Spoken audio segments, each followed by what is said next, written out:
नमस्कार दोस्तों, स्वागत है आप सभी का। हाल ही में हमारे भारत के प्रधानमंत्री श्री नरेंद्र मोदी जी ने नई पार्लियामेंट को इनॉग्रेट किया है। नई पार्लियामेंट में बहुत सी ऐसी नई चीज़ें रखी गई हैं, जैसे कि सेंगोल, जो कि स्पीकर की सीट के बगल में रखा गया है।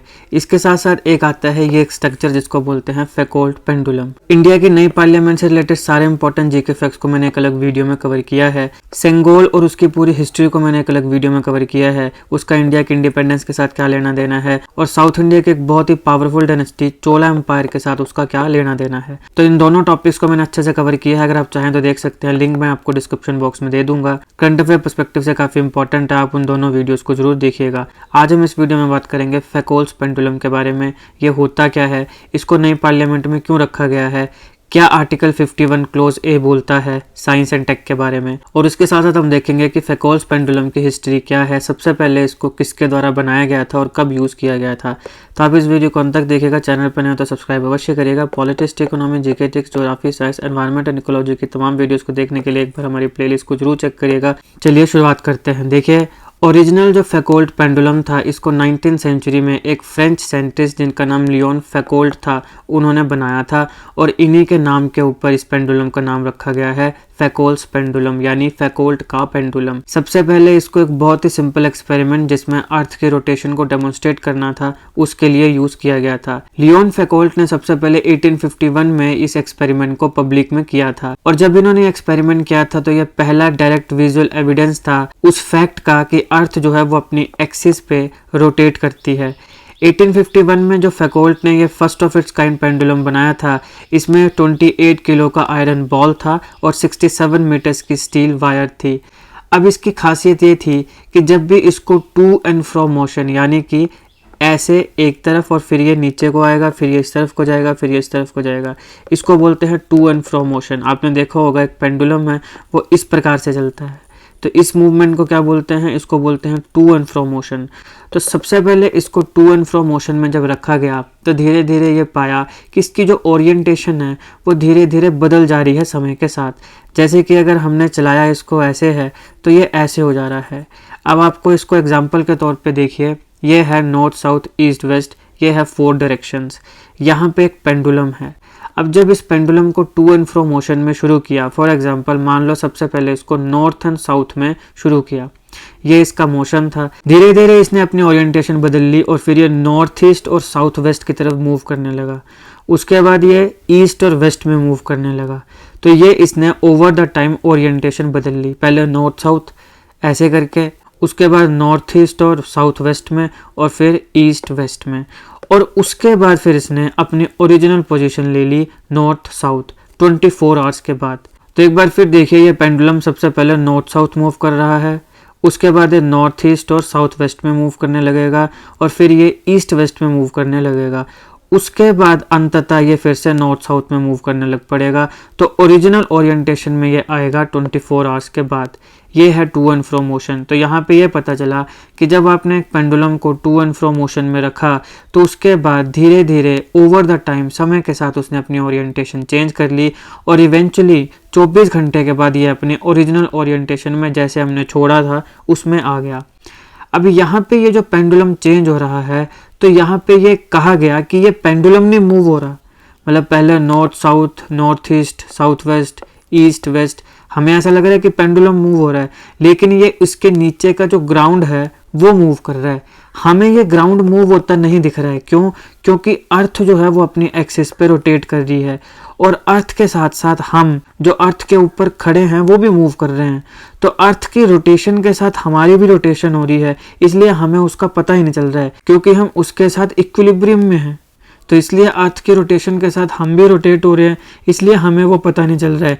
लेकिन जब ओरिएंटेशन पेंडुलम की चेंज हो रही है due to rotation of earth, तो हमें ऐसा लग रहा है कि पेंडुलम जो है वो चेंज कर रहा है। हालांकि सच्चाई ये है कि पेंडुलम नहीं बदल रहा है, पेंडुलम तो उसी पोजीशन में है, लेकिन क्योंकि हमारी जो अर्थ है वो रोटेट कर रही है, इसलिए हमें लग रहा है कि पेंडुलम पहले नॉर्थ से साउथ था, फिर नॉर्थ ईस्ट से साउथ वेस्ट हुआ, और फिर ईस्ट से वेस्ट हुआ, और दोबारा फिर हमारे यहाँ पे नॉर्थ से साउथ हो गया। तो हमें ऐसा लग रहा है कि पेंडुलम जो है वो अपनी ओरिएंटेशन बदल रहा है, लेकिन पेंडुलम खुद अपनी ओरिएंटेशन नहीं बदल रहा है, उसके नीचे जो ग्राउंड है वो चेंज हो रहा है, क्योंकि अर्थ जो है वो रोटेट कर रही है।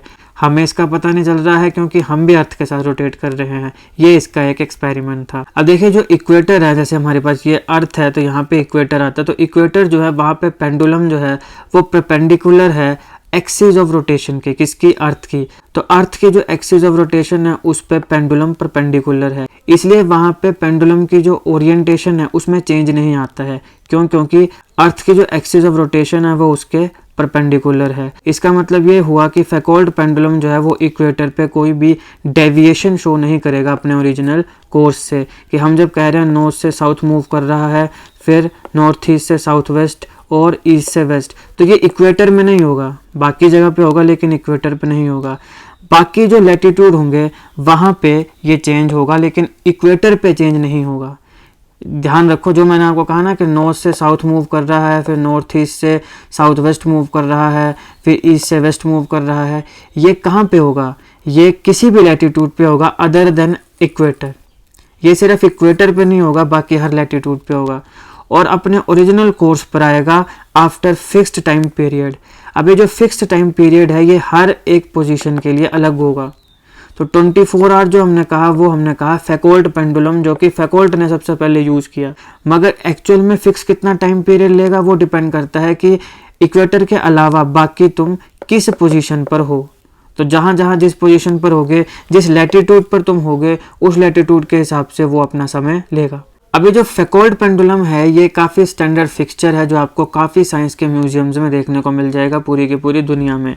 ये एक एजुकेशनल टूल है बच्चों के लिए, जहाँ पे बच्चे जो हैं वो रोटेशन ऑफ द अर्थ की जो रोटेशन है उसके बारे में पढ़ते हैं। तो अगर हम इंडियन पार्लियामेंट की बात करें तो वहाँ पे हमारे भारत की नई पार्लियामेंट बिल्डिंग जो है, वहाँ पे जो सेंट्रल फ्लोर है, यहाँ पे ये देखिए, इसकी सीलिंग पर इसको सस्पेंड किया गया है। पेंडुलम को स्काईलाइट से हैंग किया गया है। मैंने आपको बताया ना, एक इसमें आयरन बॉल होगी और एक इसमें वायर होगी।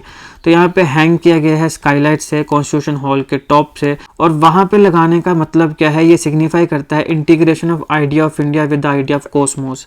आइडिया जो है इंडिया का, उसका और जो हमारी कॉस्मोस का आइडिया है उसकी इंटीग्रेशन को ये बताता है।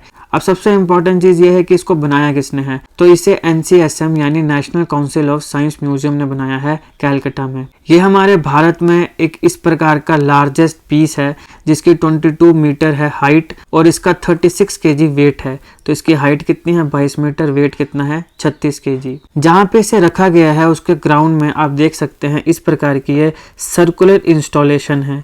तो ये इसलिए बनाए गए हैं, जैसे आप देख सकते हो ये जो सर्कल बनाए गए हैं, तो ये इसलिए बनाए गए हैं ताकि इनके माध्यम से पेंडुलम जो है वो अच्छे से मूव कर सके। और इसके साथ साथ जो है वो शॉर्ट ग्रिल यहाँ पे आप देख सकते हैं ये बनाई गई है ताकि जो विजिटर है वो वहाँ पे आसपास खड़े हो सकें। जैसे हमें यहाँ पे ये साधु संत खड़े होते दिख रहे हैं, तो यहाँ पे जो भी विजिटर होगा वो यहाँ पे खड़ के इसको देख सके। तो इस प्रकार के यहाँ पे खड़ के देखने के लिए शॉर्ट ग्रिल्स बनाई गई हैं और पेंडुलम को मूव करने के लिए सर्कुलर इंस्टॉलेशंस बनाई गई हैं। अब पार्लियामेंट का जो लैटिट्यूड है उस हिसाब से इस पेंडुलम को 49 आवर्स 59 मिनट्स और 18 सेकेंड्स लगेंगे अपनी एक पूरी रोटेशन को कंप्लीट करने के लिए। तो जैसे फैकोल्ट का जो पेंडुलम था उसके केस में हमने देखा कि 24 आवर लग रहे हैं, यहाँ पे कितना लगेगा? 49 आवर्स 59 मिनट्स 18 सेकेंड्स। और ये किसके ऊपर डिपेंड किया? ये डिपेंड किया लैटिट्यूड के ऊपर, जिस लैटिट्यूड पे पार्लियामेंट हमारी बनी है। तो यहाँ पे कितना समय लेने वाला है? ये 49 आवर्स 59 मिनट्स 18 सेकेंड्स। जितने भी कंपोनेंट्स हैं इस पेंडुलम के वो सारे के सारे भारत में बने हैं, कम्प्लीटली मेड इन इंडिया हैं। और इसको बनाने के लिए NCSM को 10 से 12 महीने का समय लगा है। फैकोल्ट पेंडुलम जो है हालांकि ऐसा कोई नई चीज़ नहीं है जो भारत में पहली बार इंस्टॉल हुई है। इससे पहले भी 1991 में IUCAA यानी inter university centre for astronomy and astrophysics जो कि पुणे में है, वहाँ पे 1991 में फैकोल्ट पेंडुलम को इंस्टॉल किया गया था और अभी हमारे भारत के पार्लियामेंट में इसे इंस्टॉल किया गया है। अब यहाँ पे कंटिन्यूस पावर सप्लाई जो है वो उसको दी गई है ताकि यहाँ पे जो पेंडुलम की मूवमेंट है वो हमेशा चली रहे। तो यहाँ पावर सप्लाई है ताकि पेंडुलम की मूवमेंट रुके ना, तो कंटिन्यूसली चलती रहेगी। यहाँ पे एक चीज़ ध्यान में रखिएगा, एक तो मैंने आपको बताया कि ये जो पेंडुलम बनाया गया है, फैकोल्ट पेंडुलम को रखा गया है हमारी नई पार्लियामेंट में, इसको कहा गया कि ये इंटीग्रेशन बताती है idea of India with that of idea of Cosmos. एक और आर्टिकल को ध्यान रखिएगा, आर्टिकल 51A। हमारे भारत के संविधान में आर्टिकल 51A क्या बोलता है? To develop the scientific temper humanism and the spirit of inquiry and reform. तो साइंटिफिक टेम्पर को बढ़ाने का काम जो है वो किया जाना चाहिए जनता के बीच में, ये आर्टिकल 51A बोलता है। तो ये जो हमारे यहाँ पे फैकोल्स पेंडुलम भारत की पार्लियामेंट में रखा गया है, ये इस आर्टिकल के तहत जो है वो अपने आप को जस्टिफाई करता है कि इसको नई पार्लियामेंट में रख के साइंटिफिक टेम्पर, ह्यूमनिज्म और इंक्वायरी और रिफॉर्म्स की जो स्पिरिट है उसको भी इंक्रीज किया जाएगा। तो क्योंकि इसके साथ साथ ये भी खबरों में है तो आपने इसको ध्यान में रखना है। आपसे पूछा जा सकता है कि which article of Indian constitution enshrines every citizen to develop the scientific temper, humanism and the spirit of inquiry and reform. तो the answer is article 51A। तो ये था इस लेक्चर का एनालिसिस, जिसमें हमने देखा फैकोल्स पेंडुलम की हिस्ट्री क्या है, इसको किसके द्वारा बनाया गया, सबसे पहले कब यूज़ किया गया, फिर न्यू पार्लियामेंट में इसको क्यों रखा गया, कैसे इससे साइंटिफिक टेम्परामेंट इंक्रीज होगा, कौन सा इंडियन कॉन्स्टिट्यूशन का आर्टिकल है जो साइंटिफिक टेम्परामेंट को बढ़ाने की बात करता है, इसके क्या फीचर्स हैं, क्या करैक्टर्स हैं और इसको किसने बनाया है, और इसके अलावा भारत में सबसे पहले फैकोल्स पेंडुलम को कहाँ इंस्टॉल किया गया था। जितने इंपॉर्टेंट जीके फैक्ट्स हैं वो सारे हमने कवर किए। आई होप आपको ये वीडियो अच्छी लगी हो। अगर आपको अच्छी लगे तो लाइक और शेयर करिएगा। Politics, economy, GK, Dix, geography, science, environment and ecology की तमाम वीडियोस को देखने के लिए एक बार हमारी प्लेलिस्ट को जरूर चेक करिएगा। अगर आपको मेरे पढ़ाने में कोई कमी लगे तो कमेंट बॉक्स में जरूर बताइएगा। मैं चाहता हूँ कि आप बताएं ताकि मैं अपने आप को इम्प्रूव कर सकूँ। और जीके करंट अफेयर्स की ऐसी वीडियोज़ को देखने के लिए हमारा चैनल सब्सक्राइब करिएगा। Thank you so much for watching.